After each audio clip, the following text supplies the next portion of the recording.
Star Trek, From Ashes and Darkness by Heartlocket1004. Just a heads up, this is an alternate universe and OC characters will appear. Chapter 1, Torpedo Year 2259, Captain on the bridge. Mr. Sulu, the USS Enterprise's helmsman, announced as Captain Jim Kirk walked into the Enterprise Command Center.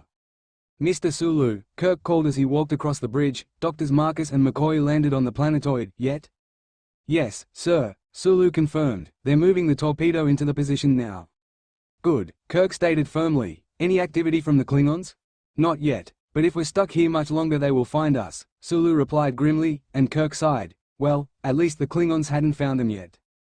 That would have been one more headache than he already had with his still raw anger at their captive terrorist, John Harrison, his still burning grief at his mentor, Admiral Pike's, death, and the tight knot in his stomach that something really wasn't right with their situation.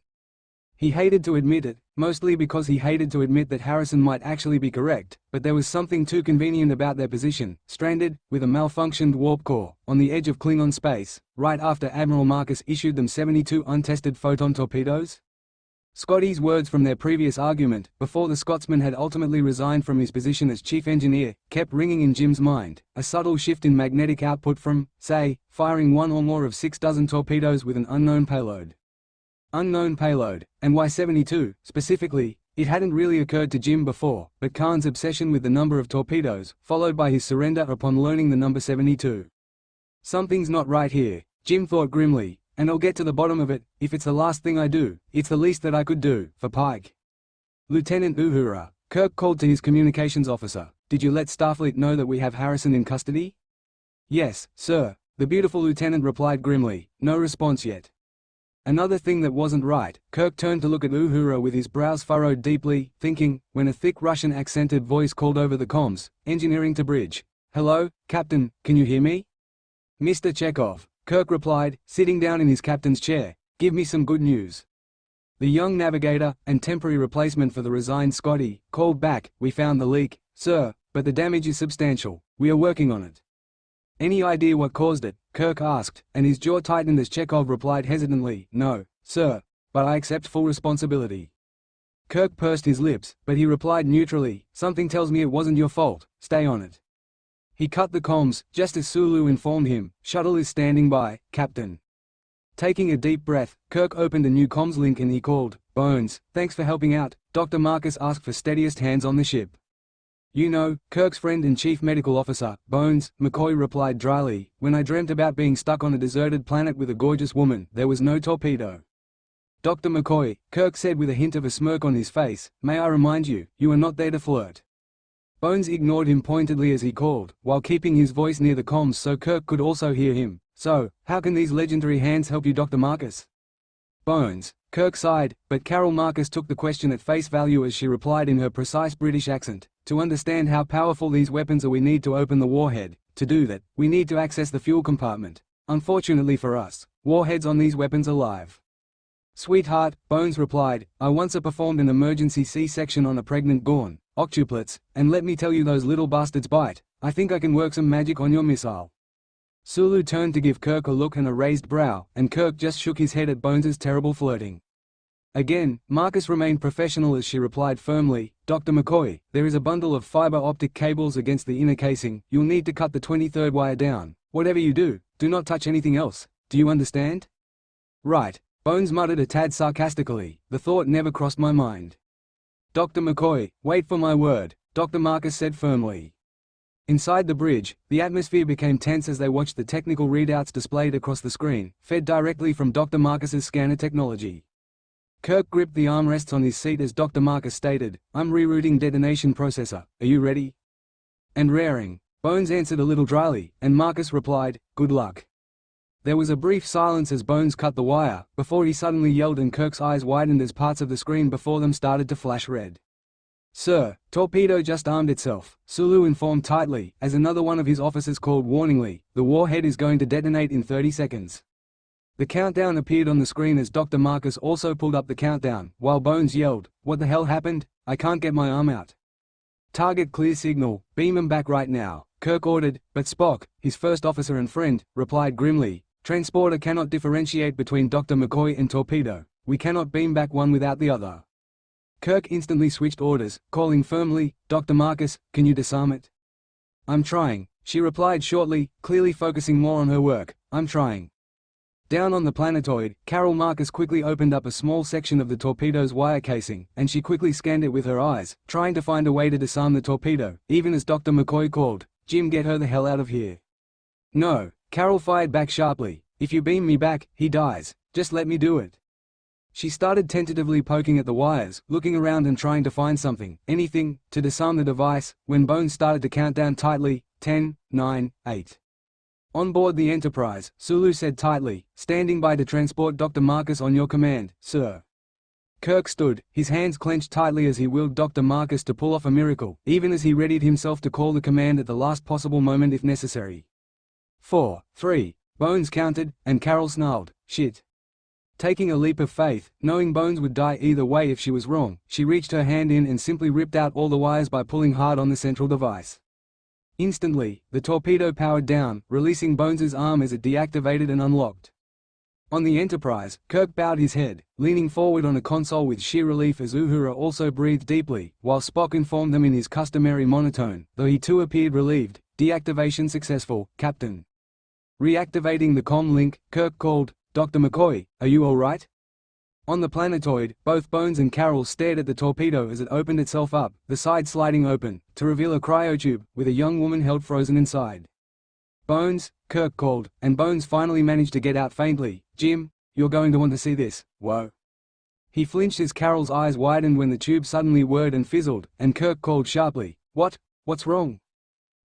Bones said, his eyes widening while Carol whispered in a mix of wonder and apprehension, "It's opening." The tube's workings were starting to unlock, the system defrosting thanks to a small device attached to the cryotube, which Carol had apparently accidentally activated. It seemed specially made and specifically designed, as it drained the fluids keeping the body in stasis while feeding oxygen and the necessary gases into the chamber to aid in the revival process. Carol and Bones could only stare in wonder while Jim called worriedly over the comms, neither able to quite move as the woman inside was revived automatically. "Bones," Jim shouted, and Bones said faintly, "We're here. This is it's incredible, Jim." The tube slid open at last, about 15 minutes later, fully revealing a petite woman with flaming red hair and deathly pale skin. This was particularly highlighted by the stark contrast against the black sweater and skin-tight black pants she was wearing. Completing her look was a pair of sturdy-looking yet light black combat boots with red flecks that oddly complemented her hair. "Is she?" Bones began, when suddenly the woman inhaled sharply, her chest actually lifting off the ground as she took in her first deep breath in who knew how long.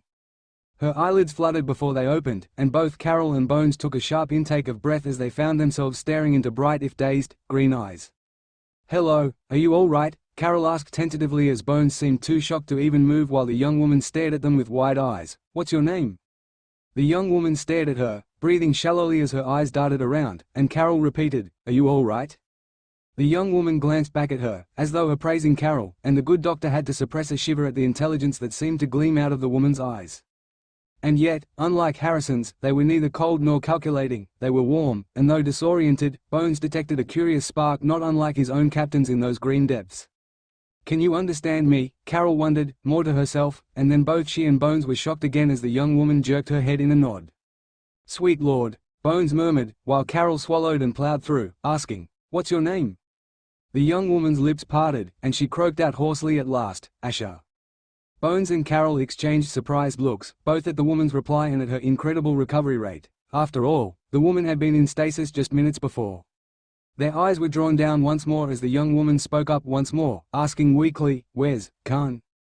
Chapter 2, Asher Year 1984. Khan stood atop the edge of the building roof, staring down with an impassive expression at the view below. He and his team were staked out on one of the highest buildings in the area, hidden in the dark of night, as they watched the guards change in the facility several streets down. "That completes the pattern," Khan's partner and, for all intents and purposes, sister, Katie, noted. "We now know the guard rotation for sure." "Nothing's ever certain," Otto, Khan's second-in-command replied quietly. "You know what I meant." Katie scowled, her sharp blue eyes glancing at the large man beside her. Otto shrugged his shoulders, the thick muscles there rolling at the movement, while Khan exhaled sharply. "Let's go then," he ordered, turning his own lean form as he made to leave the rooftop. Leaping down from the edge and landing with absolutely no sound on the balls of his feet, he led the way, slipping into the shadows so as not to be seen or caught by the workers at the weapons facility they'd just been spying on. "You're so touchy tonight," Katie murmured as she and Khan paused at an alley corner, staying in the shadows as they waited for a group of guards to pass by the compound perimeters. Khan didn't reply, just staring ahead at their target, a small side door, easily accessed by one of the cards Dmitri had swiped on his previous stakeout of the compound. The door, which looked inconspicuous, also just so happened to be one of the shortcuts to their goal, the labs with the blueprints to the latest nuclear weapons that the Indian government had created. "Otto," he called softly, knowing his comrade's superior hearing would catch his signal. Sure enough, Khan watched as a shadow flitted off, stopping by the perimeter fence and starting to make quick work of taking apart a square section for the rest of them to go through. "You know, I should inform Heisen about just what terrible company you are when he keeps Asher back at the facility," Katie went on, and Khan's jaw clenched. Turning his head slightly, he gave her a deadly glare, but Katie was unfazed and unimpressed as she scoffed. "I'm not some newbie who can't even look at your face without peeing himself. You don't scare me." Khan's eyes became, if possible, even more steely, but he ignored Katie as Otto slipped through the hole he'd made in the fence. Lifting his hand, Khan motioned once and the rest of his team swiftly made their way through the shadows and after Otto's large figure. In truth, Otto, while his strength was useful, was not the best for stealth missions like this one, but Khan had no control over who was chosen to complete their given tasks, a fact that had his teeth on edge, and which Dr. Heisen loved to hang over his head. He knew Katie hated it as much as he did. It was the only reason she brought the subject up, again. Khan and his team remained tight-lipped around the doctor himself, not from fear, so much as to keep their growing plans for rebellion as low-key as possible, but whenever they were well out of earshot, Katie would vent her frustrations.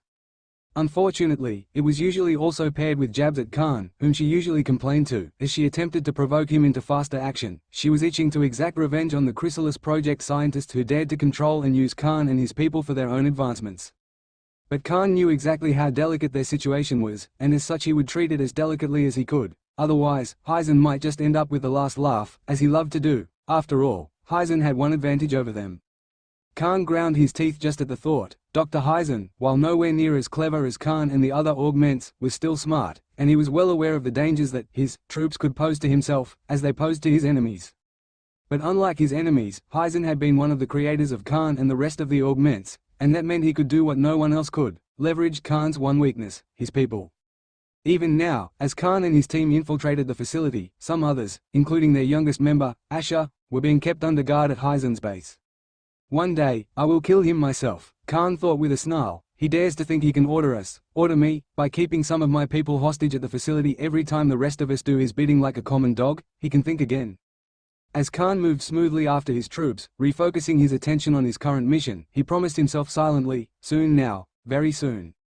Asterisk asterisk asterisk asterisk asterisk asterisk asterisk asterisk asterisk asterisk asterisk asterisk year 2259. So, Bones began rather uncomfortably as he faced his latest patient. The red-headed woman herself seemed more at ease as she simply watched him with those bright green eyes, her head cocked curiously as she waited for him to continue.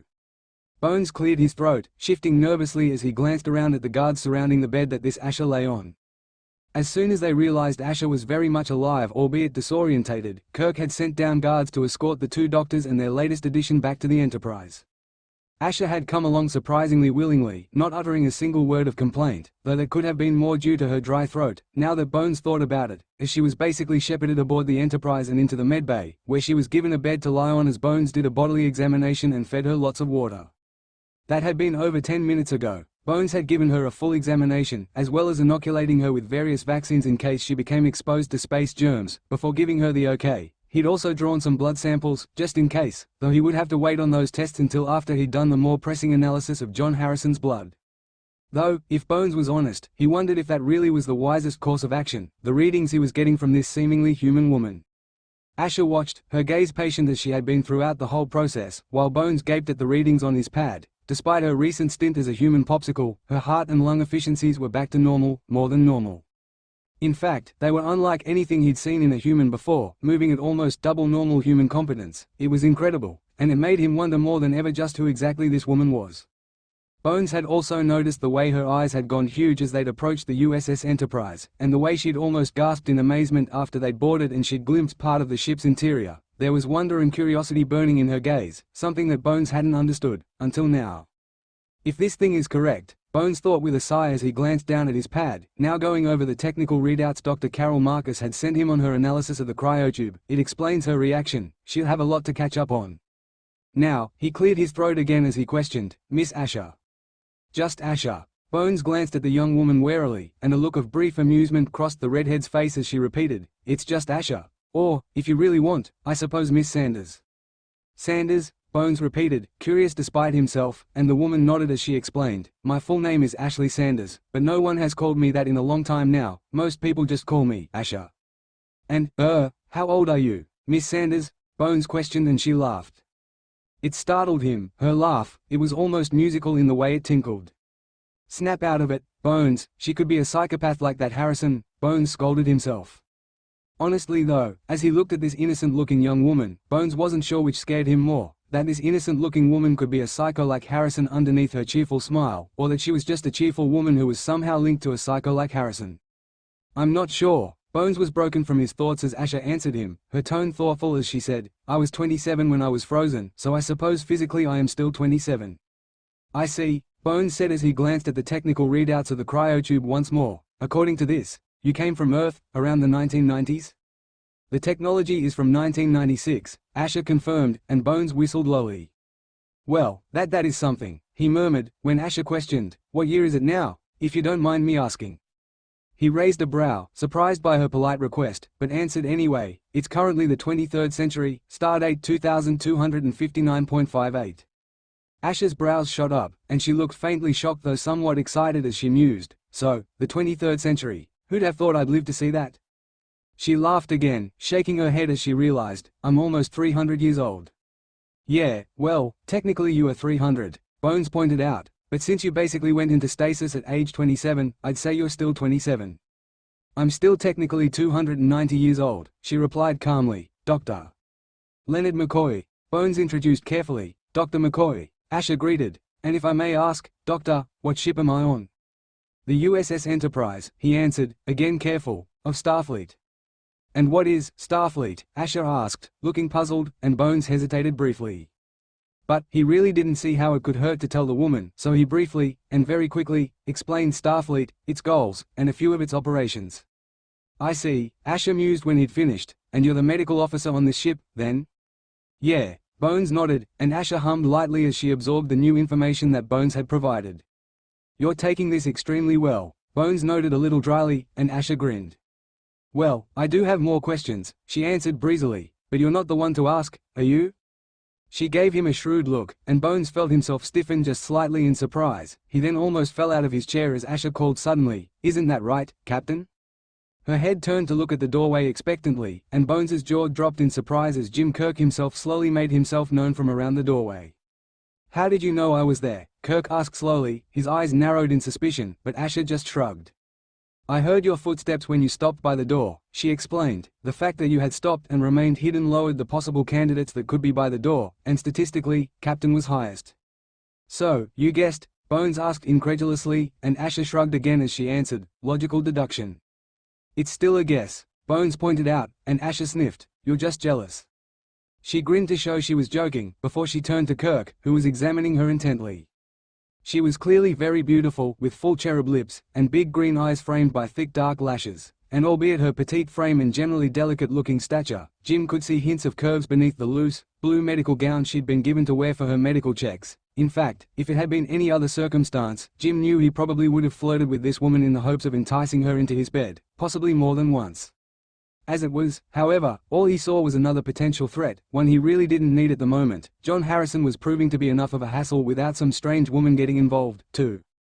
The young woman's smile had disappeared by that point, her expression equally as serious as she examined Jim the way he'd been watching her. Her eyes took in the clean but clearly recent scratches on his face, the almost angry tension on the man, and his piercing blue eyes that never left her green ones.